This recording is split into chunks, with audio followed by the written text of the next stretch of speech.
Hello friend, good morning সবাইকে। তো আজকে ভিডিওটা সকাল থেকে স্টার্ট করেছি। তো এখানে আমি সকালে চায়ের সঙ্গে একটা স্ন্যাক্স তৈরি করে নেব, ওটা আপনাদের সঙ্গে আমি শেয়ার করছি।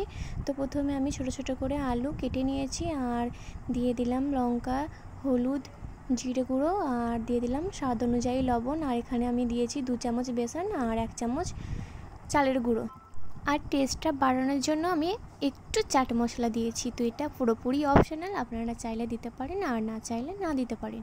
তো তেল গরম হয়ে গেছে, এদিকে আমি ভেজে নেব। আর আমি লো ফ্লেমে লাল লাল করে ভেজে নিয়েছি। তো এটাই ছিল আমাদের আজকে স্ন্যাক্স। তো আর জাহানের জন্য করেছিলাম কর্নফ্লেক্স, ওকে আমি দুধ দিয়ে কর্নফ্লেক্সটা ভিজিয়ে দিয়েছিলাম। এটা আমি সপ্তাহে 2 দিন দিই ওকে। তো খুব একটা পছন্দ করে না, তবুও দিই আমি ওকে। দুধটা আমি প্রথমে জাল করে নিয়েছি, ঠান্ডা করে নিয়েছি একটু, আর এখন আমি কর্নফ্লেক্সগুলো দিয়ে দিলাম।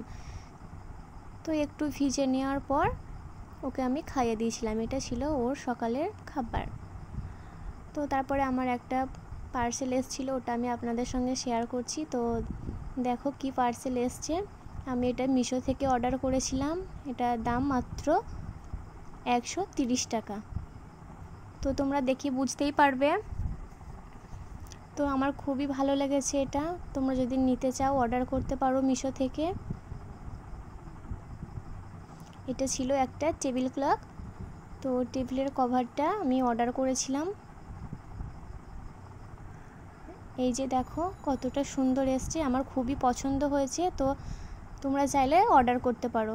এই যে আমি বিছানোর পর একবার দেখিয়ে দিলাম কেমন দেখতে লাগছে।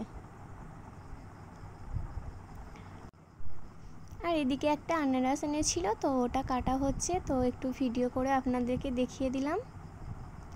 তো আনারস খুব একটা পছন্দ করি না, তো গন্ধটা খুব ভালো লাগে। আর এদিকে আমি রান্না বসিয়ে দিয়েছি। তো আমি মাটন কষা করব, তো তার জন্য আমি কড়াইয়ে তেল দিয়ে দিলাম আর গরম হয়ে গেছে। এখন আমি একটা আলু দেবো, ওই জন্য আমি আলুটা ভেজে নেব।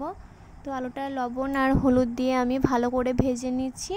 তো আলুটা ভেজে নেওয়া হয়ে গেছে। ওই কড়াইয়ে আমি আর একটু তেল দিয়ে দিলাম আর ফোড়নের জন্য দিয়েছি তেজপাতা, শুকনো লঙ্কা, এলাচ আর দারুচিনি আর লবঙ্গ। তো আমি ভালো করে একটু ভেজে নিলাম সুন্দর একটা স্মেল আসা পর্যন্ত। তো তারপর আমি দিয়ে দিলাম পেঁয়াজ কুচি আর দিয়ে দিয়েছি আদা রসুন পেস্ট, তারপরে দিয়েছি টমেটো। আর এখন আমি কষিয়ে নেওয়ার পর দিয়ে দিলাম মাটনটা। তো মাটনটা আমি ভালো করে ধুয়ে রেখেছিলাম, তারপর আমি দিয়ে দিলাম। এখন আমি সব মশলা দিয়ে ভালো করে কষিয়ে নেব। তো সব মশলা দিয়ে আমি ভালো করে কষিয়ে নিয়েছি।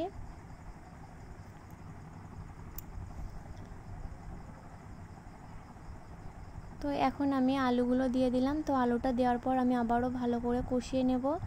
তারপরে আমি দিয়ে দিলাম অল্প একটু মিট মশলা। মিট মশলাটা খুব একটা পছন্দ করি না।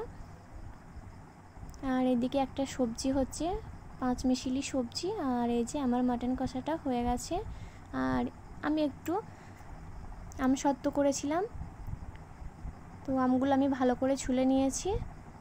তারপরে এখন আমি ছোট ছোট করে কেটে নেব। তো তোমরা চাইলে বটিতেও কেটে নিতে পারো, ছুরি দিয়েও কেটে নিতে পারো। তো ছোট ছোট করে আমি আমগুলো কেটে নিয়েছি।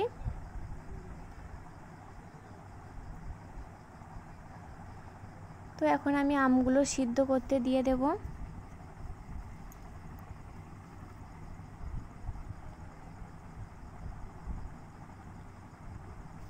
তো এই পর্যায়ে আমার আমগুলো সিদ্ধ হয়ে গেছে, তোমরা দেখে বুঝতেই পারছো।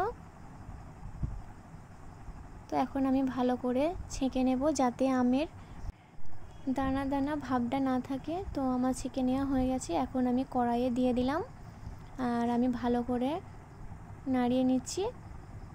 আর এই পর্যায়ে আমি দিয়ে দিলাম চিনি। তো আপনারা চিনিটা আপনাদের মিষ্টি অনুযায়ী বুঝে দেবেন। তো আমি আবারও চিনিটা দেওয়ার পর আমি দিয়ে দিলাম বিট লবণ আর এমনি নর্মাল লবণ আর দিয়ে দিলাম চিলি ফ্লেক্স। তো আমি আবারও ভালো করে নাড়িয়ে নিচ্ছি। তো এটা একটু কমিয়ে নিতে হবে, চিনি দেওয়ার পর এমনিতেই রসটা বেরিয়ে যাবে।